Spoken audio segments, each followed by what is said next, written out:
បើអ្នកមានបណ្ដុំរោគសញ្ញាទាំង4នេះ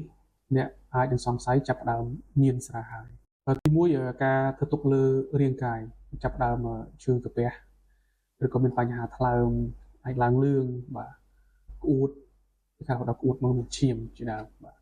ហើយចាប់ផ្ដើមញ័រដៃនៅពេលព្រឹកហើយចេះតែមានគ្រោះថ្នាក់នេះគ្រោះថ្នាក់នោះវាគ្រោះថ្នាក់ចរាចរណ៍ជាដើមមួយទៀតចាប់ផ្ដើមមានអាការៈធ្វើទុកពេលអត់ញ៉ាំស្រាហៅឬមេទីហោអាចមានកម្រិតពីស្រាលទៅធ្ងន់ទីហោញ័រដៃតិចតួចបែកញើសស្អិតតែខ្លះពេលជប់ទៅអាចរហូតដល់វង្វេងរង្វាន់អ្នកមួយចំនួនទៀតរហូតដល់មានទឹកដៃឬក៏ប្រកាច់ក៏មានដែរតាក់ទងទៅនឹងអារម្មណ៍របស់យើងដំបូងញ៉ាំស្រាទៅឲ្យគាត់មានអារម្មណ៍សប្បាយតែផឹកយូរទៅធ្វើឲ្យជាតិគីមីកាសេរ៉ូតូនីនរបស់យើងថយចុះវិញ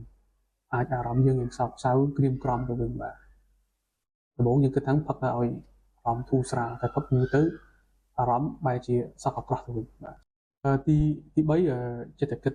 ចិត្តនឹងចេះចង់ញ៉ាំស្រាតែគិតថាត្រូវផឹកពេលណាត្រូវណាត់គ្នាអីចឹងទៅចេះគិតរហូតបាទ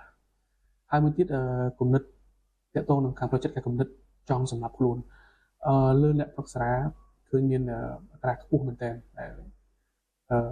ពេលដែលតាមទឹកហើយទៅញ៉ាំស្រាគឺសង្កេតឃើញគំនិតចង់សម្រាប់ខ្លួននឹងកើនឡើងបាទឧទាហរណ៍ពេលមិនទាន់ផឹកស្រាគាត់តែគិតទេតែពេលដែលផឹកស្រាហើយអាចធ្វើឲ្យគំនិតរបស់គាត់នឹងចេញជាសកម្មភាពបាទរោគសញ្ញាមួយទៀតគឺសកម្មភាពរបស់គាត់អាចគាត់ពិបាកគេងអញ្ចឹងណាពីមុនតតែមានពេលទើបយើងផឹកទៅ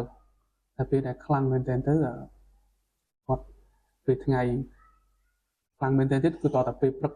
ចាប់ផ្ដើមផឹកតែម្ដងហើយបានគាត់ផឹកពេលព្រឹកព្រោះកម្រិតរបស់គាត់គេហៅទួទុកគាត់ចាប់ផ្ដើមញ័រដៃនៅពេលព្រឹកជាងគាត់ផឹកនេះគឺដើម្បី